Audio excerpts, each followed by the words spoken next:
हमारे साथ तहरीक इंसाफ के वकील मंसूर खान साहब मौजूद हैं। खान साहब, बहुत शुक्रिया मुझे ज्वाइन करने के लिए। खान साहब, ज़ाहिर है बहुत कुछ कहा जाता रहा इस केस के हवाले से कि इमरान खान साहब के लिए ख़तरात हो सकते हैं, तहरीक इंसाफ के लिए ख़तरात हो सकते हैं, फॉरेन फंडिंग का इल्ज़ाम लगा, फिर ममनुआ फंडिंग इसका नाम पड़ गया। वर्स्ट आपकी क्या एक्सपेक्टेशन है आज जबकि फैसला महफूज हो गया है कि वर्स्ट क्या हो सकता है तहरीक इंसाफ के लिए इस केस में? बहुत बहुत शुक्रिया। बिस्मिल्लाहिर्रहमानिर्रहीम।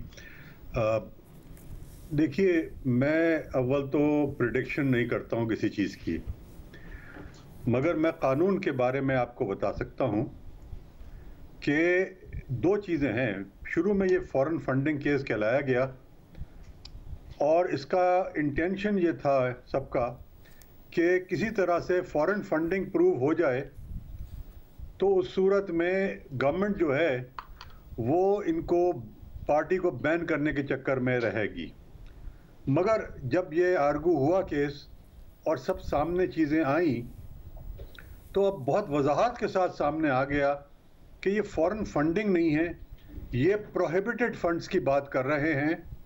और चूंकि प्रोहिबिटेड फंड्स की बात कर रहे हैं तो ये ममनुआ फंडिंग जो है उसकी बात है, और इसके जो असरात हैं वो नहीं है जो फॉरेन फंडिंग में हो सकता है, जिसको फॉरेन एडेड पार्टी कहते हैं, वो नहीं हो सकते। तो इसका मैक्सिमम जो बात होती है वो ये है कि अगर इलेक्शन कमीशन इस बात पे पहुंचे कि कोई ऐसा ममनुआ फंड आया है तो ज़्यादा से ज़्यादा ये हो सकता है इसके अंदर कि वो पैसा जो है वो गवर्नमेंट की ट्रेजरी में जमा करा दिया जाए।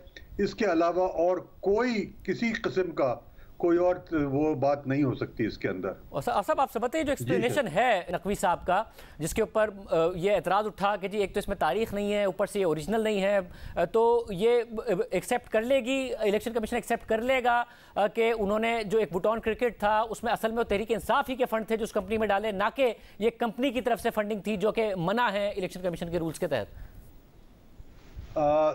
देखिए, दो चीज़ें हैं। मैंने ये नहीं कहा कहीं पर भी कि कोई एफिडेविट दिया है, ये बिल्कुल ये भी गलत है। मैंने कहा कि स्टेटमेंट दिया है।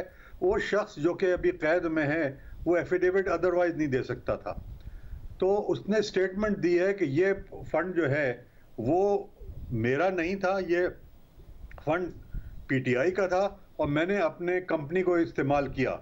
एक दूसरा, मैंने ये कहा है कि प्राइवेट कंपनीज जो हैं जो मल्टीनेशनल नहीं हैं और जो पाकिस्तान से बाहर हैं उन पे ये कानून लागू नहीं होता है। तो इसलिए बाहर में अगर वो मल्टीनेशनल नहीं है और एक सिंगल ओनर कंपनी है तो उस सिंगल ओनर कंपनी के पास ये इख्तियार है कि वो भेज सकता है। तीसरी चीज़ मैंने ये कही कि उस वक्त जिस वक्त के ये कानून बना था उसमें वजाहत के साथ ये नहीं कहा हुआ था कि उनके नाम लिखे जाएं, उनकी शनाख्ती कार्ड दिए जाए, उनके टेलीफोन नंबर दिए जाएं। ये 2019 में 2021 में 20 में आकर ये नया नोटिफिकेशन निकाला है कि ये जो है आइंदा से हर पैसा जो आएगा उसमें नाम दिया जाएगा और उसमें उनकी डिटेल दी जाएगी। तीसरा ये मैंने कहा कि पुराने कानून में और अब के कानून में बड़ा फ़र्क हो गया है। पुराना कानून जो था उसके अंदर मल्टीनेशनल का लफ्ज़ इस्तेमाल किया था और कंपनी का लफ्ज़ इस्तेमाल नहीं किया था। कंपनी सिर्फ डोमेस्टिकली इनकॉर्पोरेटेड कंपनी कहा था।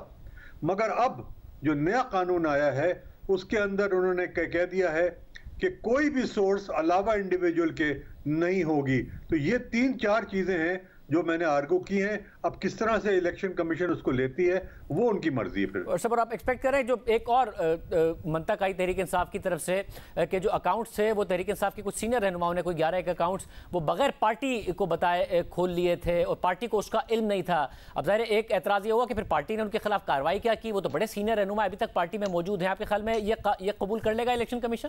मैंने ये कहा था कि इन्होंने अपने इंडिविजुअल अकाउंट्स खोले थे और खोलने के बाद वो उसका मकसद जो था वो ये था कि जो सेंटर से पीटीआई के सेंट्रल अकाउंट से जो पैसे इंडिविजुअल प्रोविंसेस के चीफ को भेजा जाते थे वो पैसे उसमें जमा करा देते थे। तो उसका बेसिकली सेंटर के अकाउंट से कोई ताल्लुक नहीं था, इसलिए कि वो एक्सपेंडिचर अकाउंट था टोटल। और चूंकि वो एक्सपेंडिचर अकाउंट था इसलिए उसके अंदर वो पैसे नहीं हो, इसलिए उस पर परमिशन की भी जरूरत नहीं थी। उन्होंने हमें बताया नहीं कि ये अकाउंट नहीं है, मगर उसकी परमिशन की जरूरत नहीं थी इसलिए कि वो एक्सपेंडिचर अकाउंट थे।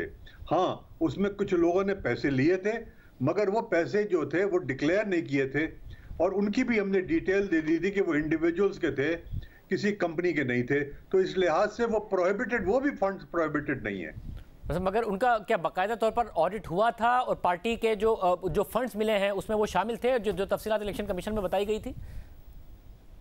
देखिए, जो पार्टी में और जो ऑडिट हुआ था उसमें वो नहीं थे शामिल, इसलिए कि वो सेंट्रल अकाउंट नहीं था, वो सिर्फ भेजे गए थे पैसे। और वो पैसे जो कि भेजे गए थे तो दो जगह तो आप ऐड नहीं कर सकते। मैंने अगर वाई को पैसे भेज रहा हूं तो आप ये नहीं कह सकते कि ये पैसे और ये पैसे मेरे दोनों मिलाकर डुप्लीकेट कर दिया जाए। ये डुप्लीकेशन हो रही थी तो इसलिए उसको कोई जरूरत नहीं थी उसकी सेंटर को बताने की भी।